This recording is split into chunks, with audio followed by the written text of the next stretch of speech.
Okay. It's a little thing, two little things actually that Ron Paul said that I sort of, aside from these, I essentially agree with him.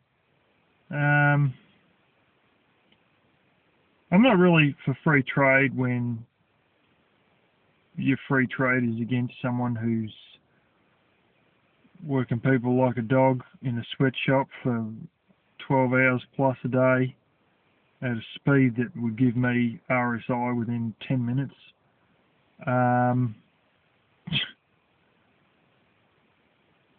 So one of the things he said, and I think it was to a university audience, was what's America going to do with all this US dollars? They can't just not spend it. They can't sit it all in the bank. Well, that for a start is not true right there. They can if they want to. Then he turned around and said they've got to come and spend it on US stuff eventually so that people in the US are going to be working. Well, I don't believe that, because the United States dollar is essentially a worldwide currency. There are African nations who have written it in as their official currency because their own currency never really seems to hold much weight with no backing and too many printing presses running Zimbabwe style. So it's basically also the petrodollar. If you didn't know, there was a little dealio made that when Nixon basically emptied out Fort Knox, or pulled the pin on the gold standard, at least pulled the pin on the gold standard, but there is no gold in Fort Knox, I'll tell you that. So I'm told. That could be another conspiracy theory.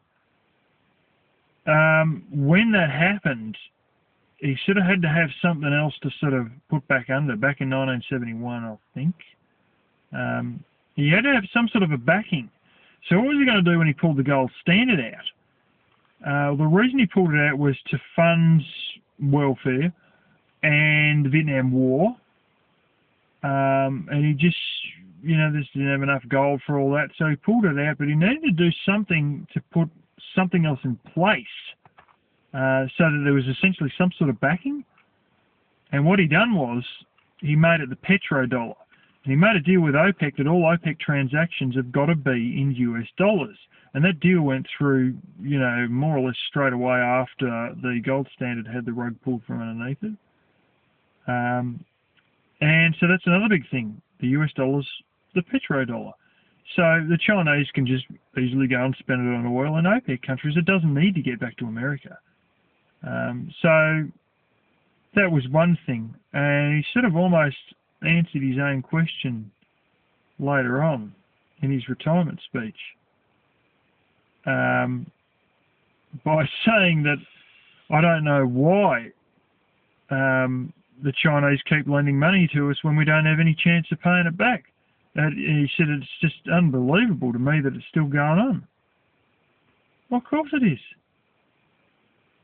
And now he knows what they're doing with this massive amount of excess US dollars. That is what is funding your debt, is Chinese investors. Now, there's two things that come out of this. One, by dealing as much as possible with buying US debt, buying US bonds, buying shares in doing anything with US dollars to back up US stuff, and making sure that they don't spend the US dollars they get on stuff for themselves, but rather reinvesting it in America, or just keeping it as US dollars full stop and not transferring it to Chinese yuan or yuan or however you say it, not transferring it to Chinese currency. Guess what happens? It keeps the Chinese dollar, the Chinese yuan, whatever it is, it keeps Chinese currency in low demand and keeps the exchange rate down. And you see what's going on here? By not transferring US dollars into Chinese currency, there's no demand really big time for Chinese currency. but there's still a great big supply of it. So its rate comparative to everybody else's currency, particularly the US dollar, stays low. But if it were to get all the US dollars and convert it all into Chinese currency, the currency would go right up through the roof, and Chinese stuff would go very expensive with it. Now, guess what happened to the Japanese after many years? They're just as piss poor and broke as America is right now.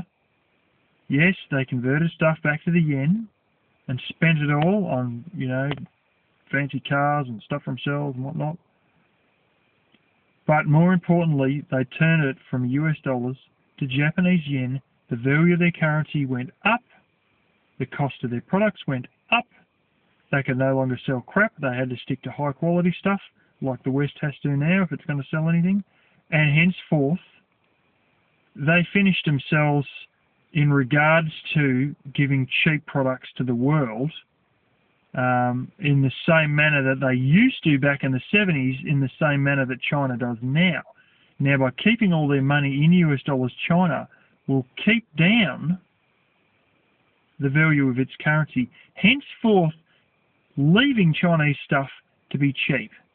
And sometimes all they've got to do, they don't even need to put it back into US debt.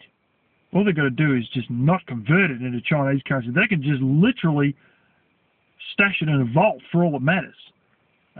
But that's what keeps them rolling, is by doing that little currency exchange stunt. And that's also how the government can continue to borrow stuff. And a bit of what I said in US dollar problems mightn't have been exactly correct, but I wouldn't put anything past them in regards to buying their own bonds and stuff like that. Or buying their own bonds off of credit they may have got from the Chinese or some, there's some strange shenanigans to keep their head above water as long as possible. Don't worry about that. But for the meantime, the Chinese are continuing to buy their debt, and that helps keep the Chinese currency low. And if there's some sort of collapse, it may burn the US, it may burn China, it may burn both of you. But, China may lose all the savings that they made if the US dollar goes down. But if they're fully established inside China with and of themselves, what the hell does it matter if they do lose all their savings, if they have now established themselves, if they have now got enough stuff of their own to produce everything inside their own country and make themselves rich.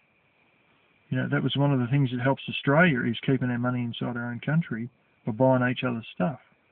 But yeah, that's a little thought on a couple of things that Ron Paul said and what's really going on behind the scenes.